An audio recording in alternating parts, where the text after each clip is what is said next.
आइए sir question number 1 पे चलते हैं। क्वेश्चन नंबर 1 क्या कहता है? कहता है न्यूट्रॉन पर आवेश होता है। ये तो अंधरा बहरा कन्हा सब मार देगा। न्यूट्रॉन पर आवेश होता है। न्यूट्रॉन पर क्या आवेश होता है? आंसर हो जाएगा आवेशहीन होता है। इलेक्ट्रॉन पर ऋण आवेश होता है, प्रोटॉन पर धन आवेश होता है और न्यूट्रॉन ऋण आवेशित होता है। अगले प्रश्न की ओर चलते हैं। विद्युत अपघटन में धारा का प्रवाह किसके कारण से होता है? तो विद्युत अपघटन में धारा का जो प्रवाह है वो किसके कारण होता है? तो विद्युत अपघटन में धारा का प्रवाह आयन के कारण होता है। ठोस चालक तार में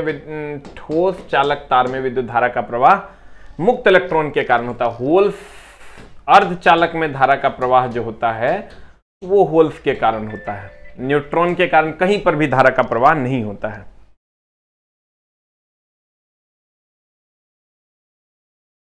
The next one is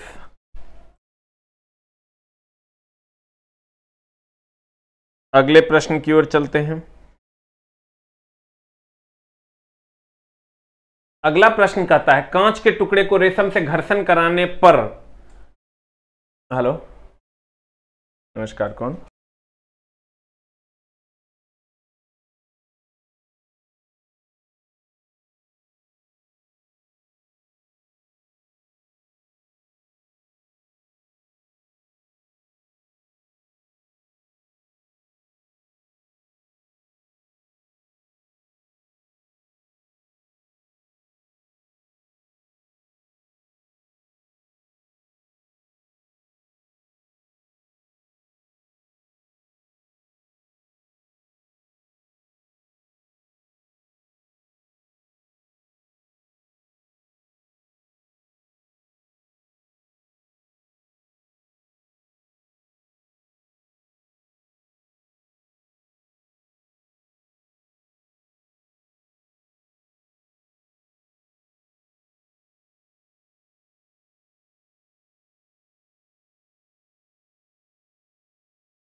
अब देखिए, कांच के टुकड़े को रेशम से घर्षण कराने पर रेशम क्या होगा? तो सर कहते हैं रेशम का कपड़ा इलेक्ट्रॉन का त्याग करता है इसलिए वो धन आवेशित होगा, और कांच का टुकड़ा इलेक्ट्रॉन ग्रहण करता है इसलिए वो ऋण आवेशित होगा।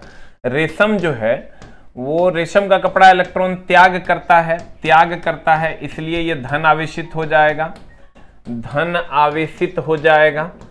और अगर कांच का टुकड़ा है तो कांच का टुकड़ा इलेक्ट्रॉन ग्रहण करता है, कांच का टुकड़ा इलेक्ट्रॉन ग्रहण करता है तो ग्रहण करता है इसलिए ये ऋण आवेशित हो जाएगा, ऋण आवेशित हो जाएगा, ऋण आवेशित हो जाएगा।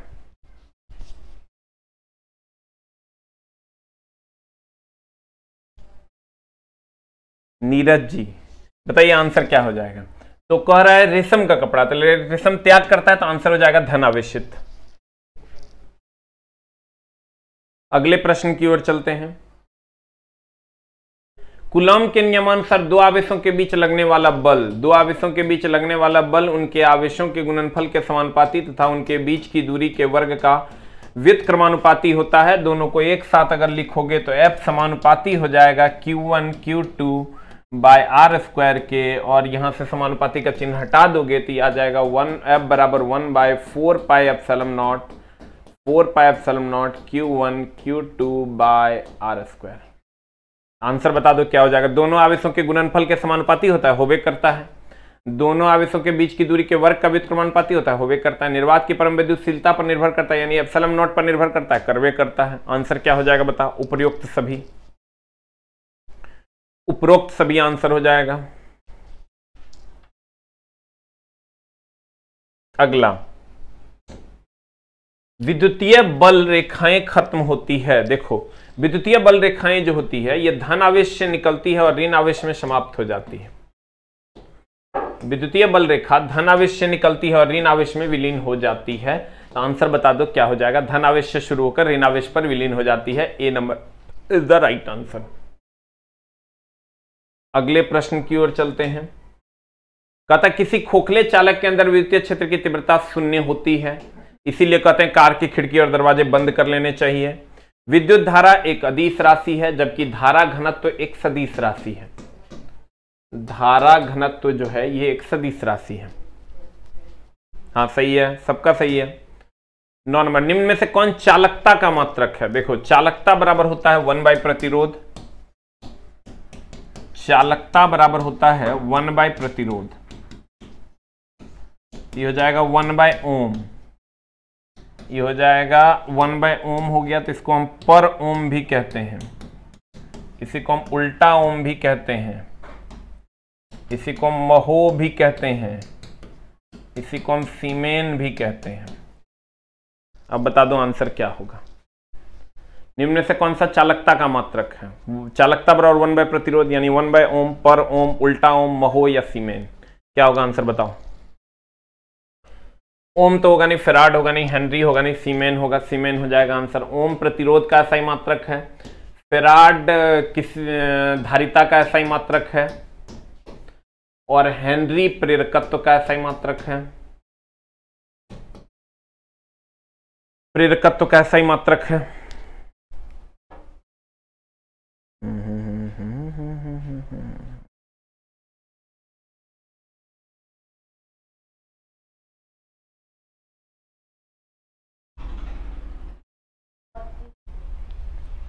The next one is, यदि L लंबाई के चालक के आयतन में बिना परिवर्तन किए 3L कर दिया जाए यानी खींचा गया है, तो बताओ आयतन में बिना परिवर्तन किए इसका मतलब सर खींच दिया गया है, जोड़ा नहीं गया है। क्योंकि अगर इतना बड़ा है और इसमें इतना बड़ा हम जोड़ देते हैं, जोड़ देंगे तो जोड़ देंगे इसका मतलब आयतन बढ़ जाएगा। अभी ये 3 था, ये 3 जुट गया तो टोटल आयतन, टोटल वॉल्यूम हो गया इसका 6।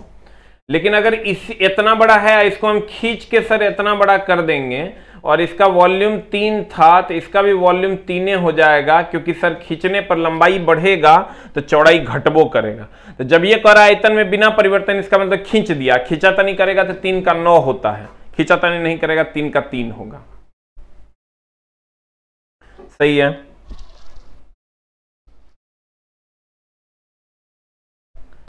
The next one is, प्रतिरोधों के समानांतर क्रम में जुड़े होने पर विभव तथा विद्युत धारा क्रमशः होगा। समानांतर में होगा तब क्या होगा? देखो प्रतिरोध जो होता है, प्रतिरोध हो या धारिता हो, संधारित्र हो या प्रेरक हो,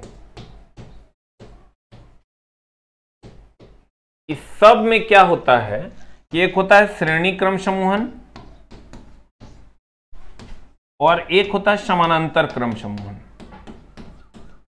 श्रेणी क्रम समूहन में वोल्टेज का मान जो होता है वो अलग अलग होता है और धारा समान होता है। इसमें अगर आओगे तो वोल्टेज समान होता है और धारा अलग अलग होता है।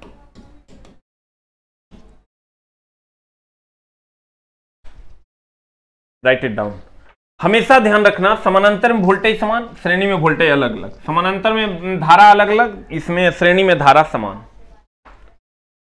तेरी मम्मी से मेरी बात नहीं नहीं ला ला ला ला ला ला ला ला। समानांतर क्रम है, समानांतर क्रम में वोल्टेज और तथा विद्युत धारा, वोल्टेज समान तथा धारा भिन्न भिन्न। आंसर रिकॉर्ड क्लास नहीं है कि नाम है छोड़वा के कहता है रिकॉर्ड क्लास है के नहीं गया, रिकॉर्ड क्लास है। हरिओम कुमार मुंह में लाठी ठूस के हड़बड़ा देंगे, रिकॉर्ड नहीं है। तो एकदम चोटमलगिरी के हद है, समझा। चोर चोहार चोरी करो काहे आया है। नेक्स्ट, व्हीटस्टोन ब्रिज संतुलन में कहलाएगा जब गैल्वेनोमीटर में प्रवाहित धारा का मान 0 होगा, तब बटा P बटा Q बराबर R बटा S होगा। वास्तविक रूप से पृथ्वी की धारिता होती है अनंत, गणना करने पर होती है 711 माइक्रोफैराड। गणना करने पर 711 माइक्रोफैराड। संधारित्र काम करता है एसी डीसी दोनों पर, केवल एसी पर ट्रांसफार्मर। केवल एसी पर ट्रांसफार्मर।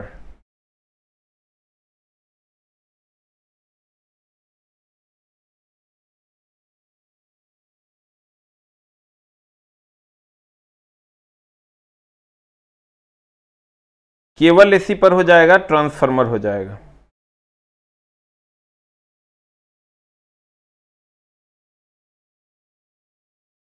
नेक्स्ट, संधारित्र की धारिता किन बातों पर निर्भर करती है? C बराबर होता है epsilon not A by D. तो देख लो कौन कौन बात पर निर्भर करता है, एप्सिलॉन नॉट A और D पर। उनके सतहों के क्षेत्रफल पर, हाँ करवे करता है। संधारित्र के प्लेटों के बीच की दूरी पर, हाँ करवे करता है। दोनों प्लेट के बीच के माध्यम एप्सिलॉन नॉट पर। आंसर हो जाएगा उपयुक्त सभी। तेरी मम्मी से मेरी बातें नहीं।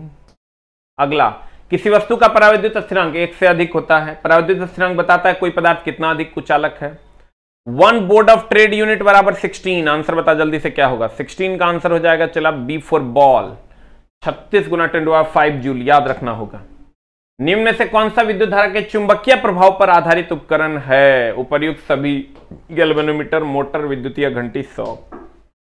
एक आदर्श अमीटर का प्रतिरोध, ये तो तुमको हम पढ़ाने वाले हैं, वैसे अभी नहीं पढ़ाए हैं। ये क्वेश्चन हम तुमको पढ़ाएंगे, एक चैप्टर है इलेक्ट्रिकल इंस्ट्रूमेंट, उसमें हम ये बातें तुम्हारा क्लियर कर देंगे, तुम्हारी बातों को। 18 का वैसे आंसर हो जाएगा A 0। ऐसे भी सर कोई आदर्श होता है तो आदर्श में कोई विरोध नहीं होता है, जो आइडियल होता है उसका विरोध नहीं होता है। तो आदर्श अमीटर का प्रतिरोध 0 होता है, इसका कोई विरोध नहीं होता है।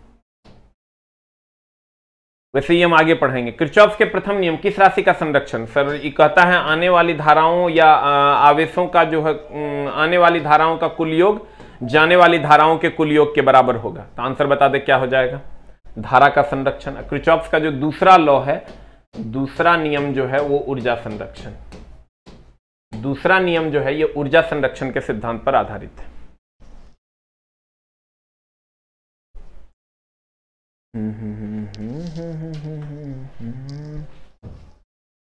अगला, गैल्वेनोमीटर को वोल्टमीटर में तब्दील किया जाता है। ये भी सर अभी आपको नहीं पढ़ना है, हम आगे आपको पढ़ाने वाले हैं।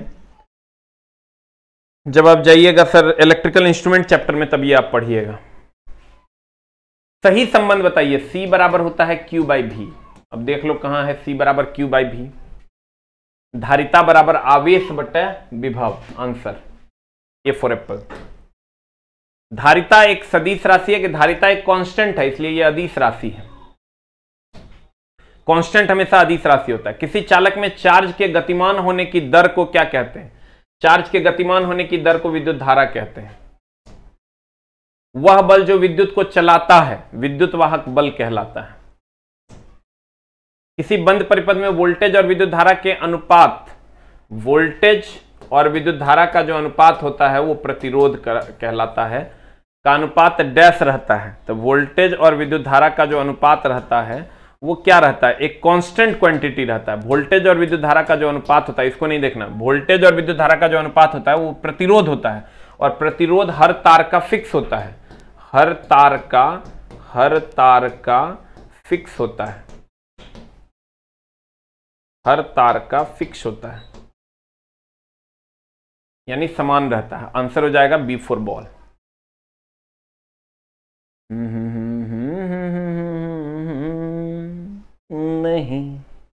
नहीं, मीटर जो विद्युत धारा को मापता है उसे क्या कहते हैं? भैया एक लाइन का बात अमीटर कहेंगे। वोल्ट मीटर वोल्टेज को नापता है। ओम मीटर प्रतिरोध को नापता है। हाइड्रोमीटर आपेक्षिक घनत्व को नापता है।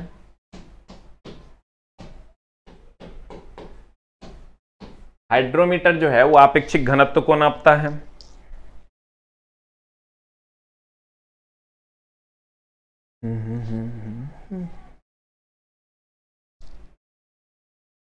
मीटर जो वोल्टेज मापता है उसे हम क्या कहते हैं?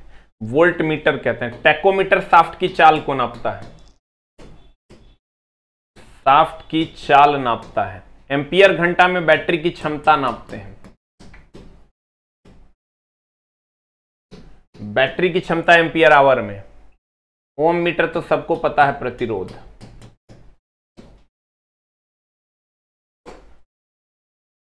बारिश नहीं हो रहा है एमडी सहन जी।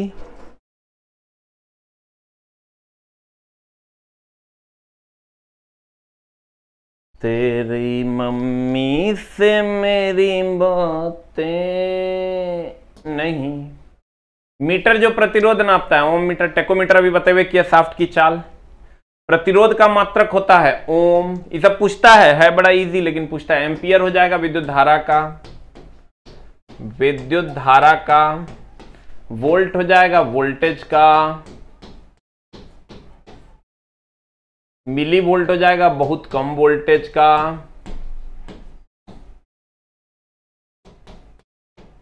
बहुत कम वोल्टेज का।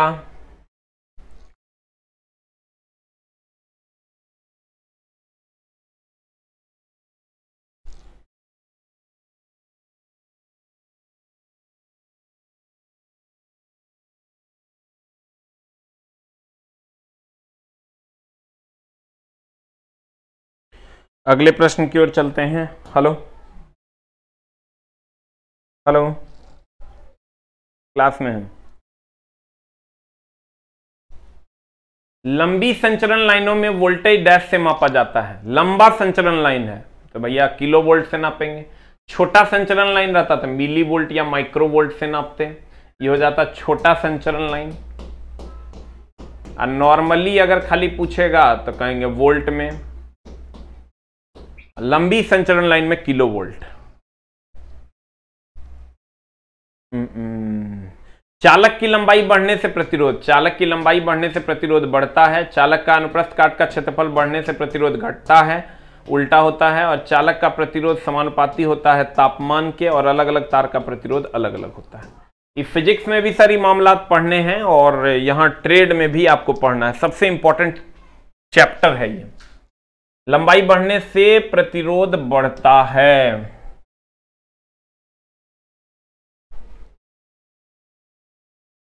चालक का अनुप्रस्थ काट का क्षेत्रफल बढ़ने से प्रतिरोध क्या होगा? अभी तुरंत नहीं लिखा थे। अनुप्रस्थ काट का क्षेत्रफल बढ़ेगा तो प्रतिरोध घटेगा, उल्टा रिलेशन होता है। क्लास अगर रेगुलर किए होंगे तो समझ में आएगा। बढ़ने से घटता है, ये फल उसी को मिलता है जो क्लास रेगुलर करेगा, तब ये क्वेश्चन देखने में भी मजा आता है। चालक का विशिष्ट प्रतिरोध R बराबर होता है रो बराबर होता है RA/L। रो बराबर फॉर्मूला होता है RA/L। बता क्या हो जाएगा? रो हो जाएगा विशिष्ट प्रतिरोध। बाप रे कत्ते भार है, लेकिन खाइत खाइत सब परेशान है। रो बराबर विशिष्ट प्रतिरोध। बगल में शादी है, चला का कहें, शादी नहीं, हम लोग के यहाँ बट सावित्री है।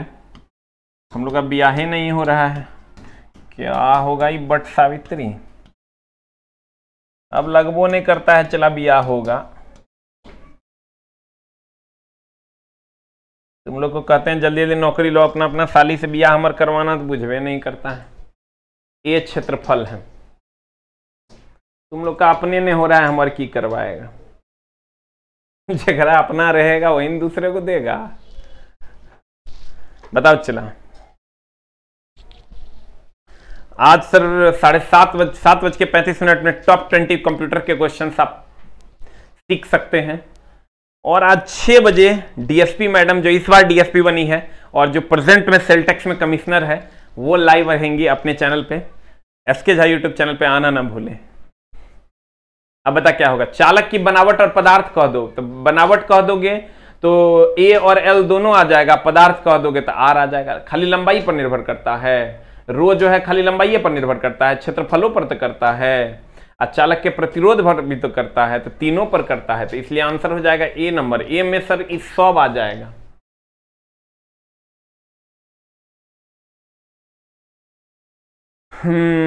लड़की ढूंढ लिया मेरे लिए, अपना मिलिए नहीं रहा है तुम लोग को, मेरे लिए ढूंढेगा। जरा अपना मिलेगा उन्हें हमारा लिए ढूंढेगा नहीं। बताया कर आंसर क्या होगा।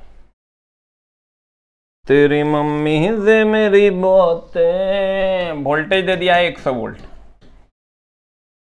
किसी चालक में 6 एम्पियर, आई बराबर 6 एम्पियर, तो शक्ति का मान क्या होगा। अरे यार सिर्फ लेडीज लोग को निमंत्रण है, पुरुष को निमंत्रण नहीं, हम लोग को भी खिलाता। बताओ मम्मी तू खाना खा के आ गई? हाँ अले बता, तो तेरा सा पूरा निमंत्रण छो। P बराबर V square by R, P बराबर आई स्क्वायर आर और P बराबर वी आई।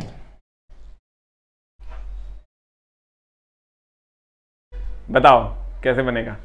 P बराबर वी आई लगा दो, आंसर आ जाएगा। कुछ करना है, ये सब टाइप का सवाल खूब पूछता है, ये सब समझो फ्री फोकट का बोनस है। 600 वाट इज द आंसर। तेरी मम्मी से मेरी बातें पैणे।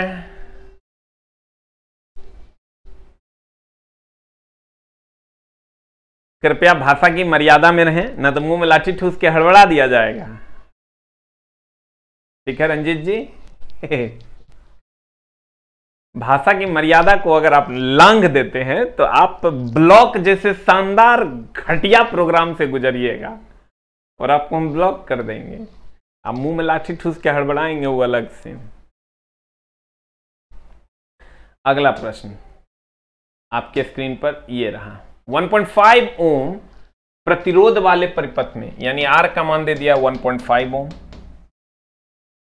पर 150 वोल्ट, यानी वोल्टेज दे दिया 150 वोल्ट लगाया जाता है। प्रतिरोध द्वारा खर्च की गई शक्ति P is equal to what. Formula लगा दो, 3 गो फॉर्मूले हैं। P बराबर वी आई, P बराबर V square by R, P बराबर आई स्क्वायर आर। तेरी मम्मी ने फॉर्मूला क्या लगेगा बता। V और R में लगेगा formula V square by R. V square यानी 150 का होल स्क्वायर, अब बाय आर लगा दो 1.5, निकालो 1500 आ जाएगा आंसर।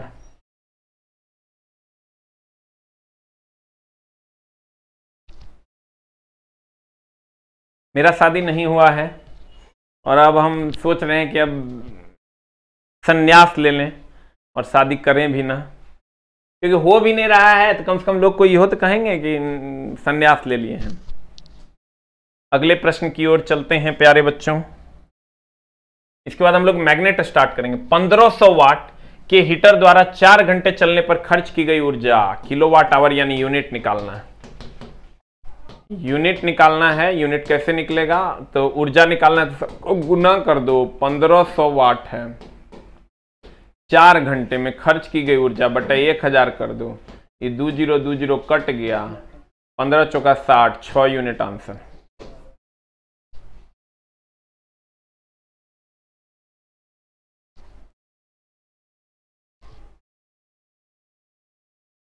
क्या बोल रहे हैं?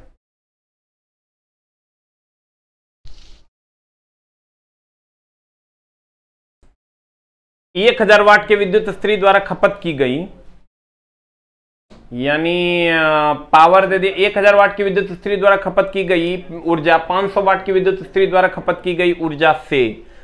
भैया 500 वाट से अधिक होगा, जो ज्यादा वाट का होगा उसका खपत ज्यादा होगा। आंसर 1000 वाट की विद्युत स्त्री द्वारा खपत की गई ऊर्जा 500 वाट की विद्युत स्त्री द्वारा खपत की गई ऊर्जा से अधिक होता है। आंसर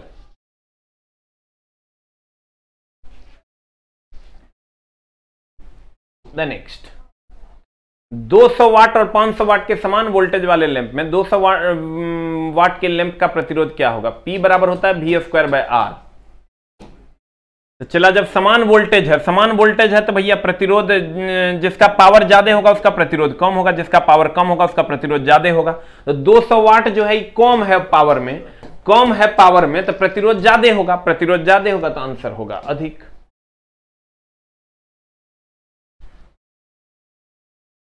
तेरी मम्मी से मेरी बातें नहीं। 200 वाट के 5 लैंपों द्वारा 50 पैसे किलोवाट आवर की दर से 4 घंटे में खपत की गई ऊर्जा का मूल्य क्या होगा। 200 वाट के 5 लैंप द्वारा 50 दो, पहले तो यूनिट निकाल लो कितना, अगर गुना कर देना 0.50 से। 200 वाट के कितने लैंप हैं? 5 लैंप हैं। 50 पैसे प्रति किलोवाट आवर की दर से 4 घंटे में खपत की गई ऊर्जा का मान क्या होगा? सबको गुना कर दो, जितना यूनिट निकलेगा उसको 0.50 से गुना कर दो। 5 दूनी 10 हो जाएगा, 2 2 कट जाएगा, 4 यूनिट हुआ। 4 यूनिट हुआ मतलब 2 रुपया हुआ।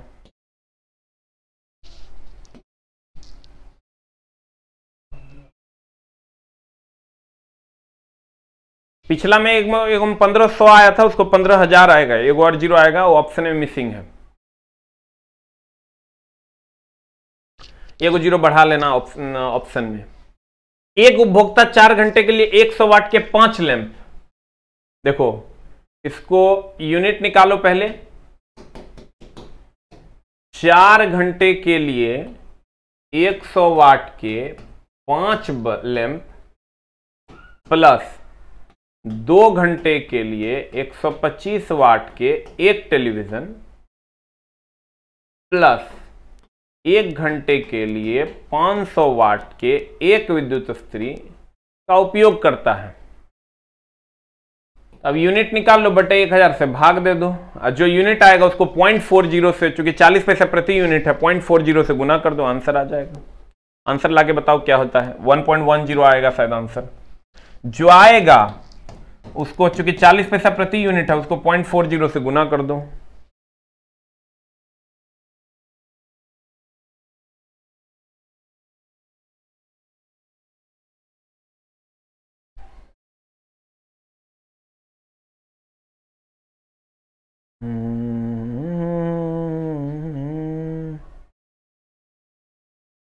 करके देखो आता है कि नहीं।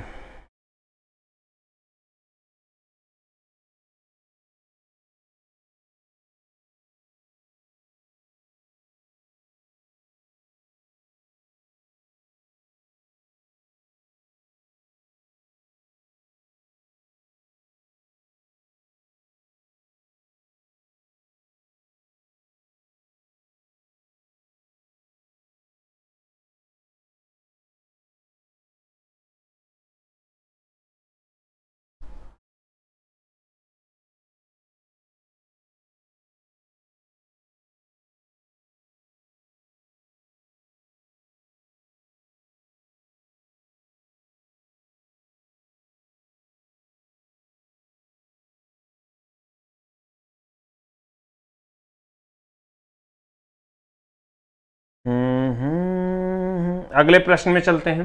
देखो आया रे, आ गया होगा। 3 ओम, 2 ओम, 5 ओम क्रमशः 3 प्रतिरोध 12 वोल्ट की बैटरी से श्रेणी क्रम में जुड़े हुए हैं। देखो ये 3 ओम है, ये 5 ओम है, और 3 2 5 ओम 12 वोल्ट की बैटरी से श्रेणी क्रम में जुड़े हुए हैं। 3 ओम, 2 ओम, 5 ओम। अब कह रहा 12 वोल्ट की बैटरी से श्रेणी में जुड़े हुए हैं, परिपथ का कुल प्रतिरोध क्या होगा? R is equal to what? 3 + 2 + 5। 5 2 7 3 10। Answer ये 12 वोल्ट झूठे दे दिया है, ये जो दे दिया है 12 वोल्ट से जुड़ा हुआ है, झूठे दे दिया है। आंसर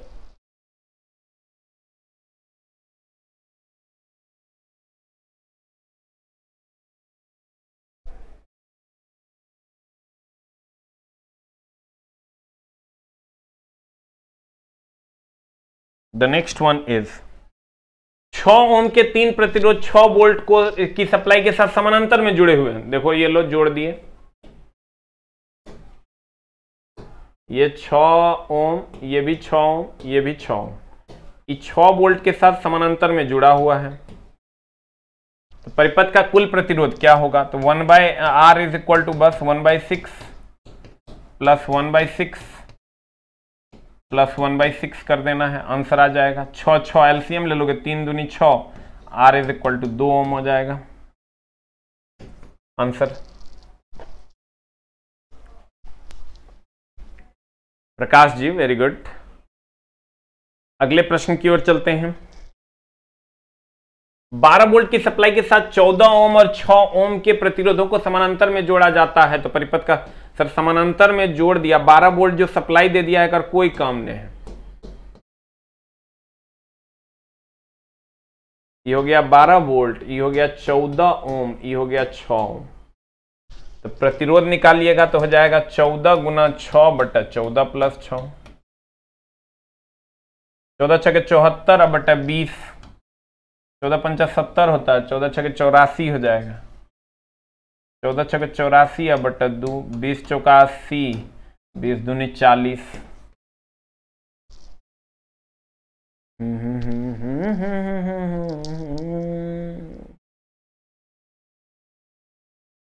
हो गया, जल्दी लिख ले भी जाओ। अगले प्रश्न की ओर चलते हैं। जब एक उच्च और सर सैटरडे वाला क्लास आपका संडे को होगा, सैटरडे वाली क्लास जो आपकी है वो संडे को होगी, इसलिए कि सैटरडे हम पटना निकलेंगे, तो सैटरडे वाली क्लास आपकी संडे को होगी, सैटरडे क्लास नहीं होगी। कहता है जब एक उच्च प्रतिरोध को निम्न प्रतिरोध से श्रेणी क्रम में जोड़ा जाता है तो मिश्रित प्रतिरोध क्या होगा। देखो, एक उच्च प्रतिरोध ले लो, मान लो 5 ओम, और एक निम्न प्रतिरोध ले लो, उच्च प्रतिरोध ले लो 10 ओम और निम्न ले लो 5, श्रेणी में जोड़ेगा तो समतुल्य प्रतिरोध 5 + 10 = 15। 15 जो होगा वो उच्च से भी उच्च होगा, निम्न से तो उच्च होवे करेगा, उच्च से भी उच्च होगा। अब देखो, निम्न प्रतिरोध से अधिक होता है, ये भी सही है, 5 निम्न है उससे अधिक होवे करता है। उच्च प्रतिरोध से कम होता है, उच्च 10 है उससे ही कम है, समतुल्य नहीं। उच्च व निम्न प्रतिरोध के बीच में नहीं, 5 और 10 के बीच में थोड़े है 15। निम्न प्रतिरोध से कम होता नहीं, निम्न से कम थोड़े है, निम्न से उच्च है या उच्च से उच्च है। इसका एक और आंसर होता, निम्न से उच्च या उच्च से उच्च, निम्न से उच्च या उच्च से उच्च।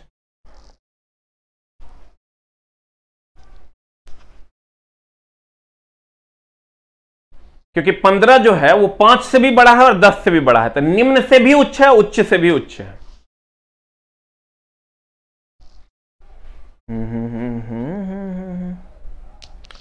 अब कहता है 60 वाट 100 वोल्ट, 100 वाट 100 वोल्ट के दो लैंप 200 वोल्ट की सप्लाई से श्रेणी में जोड़े जाते हैं, तो दोनों लैंपों में धारा का मान क्या होगा। जब ये श्रेणी में जोड़ा गया धारा समान होगा, कुछ ने सोचना है, क्वेश्चन की कह रहा है श्रेणी में जब ये जोड़ दिया धारा का मान समान होगा, समानांतर में जोड़ेगा तो वोल्टेज समान होगा। क्या कह रहा है क्वेश्चन जाने दो। अभी सर कोचिंग खोलने का कोई आदेश नहीं है, जब आदेश होगा तो बात हम आपको बता देंगे। 10 ओम 12 ओम 24 ओम के 3 प्रतिरोध 250 वोल्ट सप्लाई से समानांतर में जुड़े हैं, प्रत्येक प्रतिरोध पर विभवांतर का मान क्या हो। तो जब समानांतर में जुड़े हैं तो विभवांतर यानी वोल्टेज कह रहा है समान होगा, बनाने का जरूरत कहां है। झूठे न्यूमेरिकल टाइप लिख दिया है, जबकि क्वेश्चन न्यूमेरिकल नहीं है, क्वेश्चन कॉन्सेप्चुअल है। 10 ओम 12 ओम 24 ओम के 3 प्रतिरोध 250 वोल्ट के सप्लाई के साथ समानांतर में जुड़े हैं, प्रत्येक प्रतिरोध पर विभवांतर का मान क्या होगा। प्रत्येक प्रतिरोध पर विभवांतर समान होगा।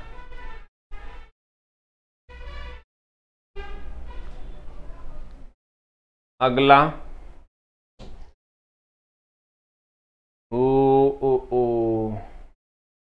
कौन सा परिपथ सबसे कम धारा प्राप्त करेगा। जिसका प्रतिरोध सबसे अधिक होगा उसमें सबसे कम धारा होगा।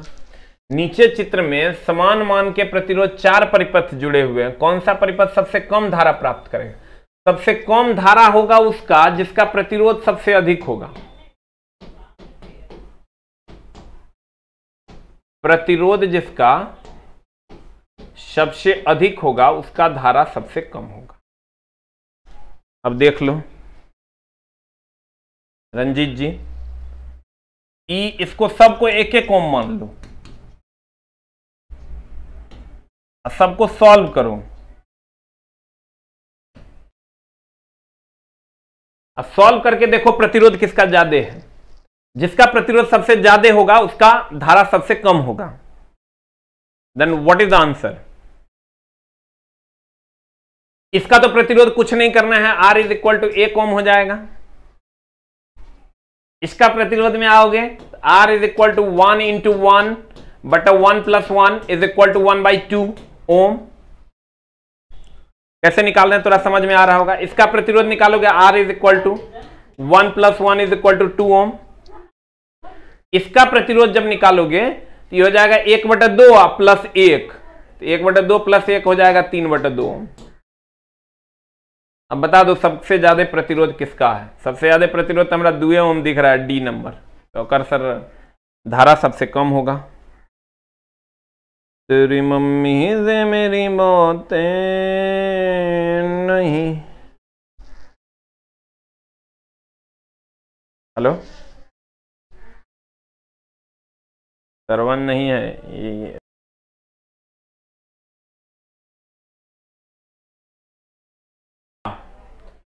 देख लो भैया कैसे निकालें 3/2। 1 गुना 1/1 प्लस 1, तो 1/2 प्लस 1 3/2। अगला सॉल्व करो। चला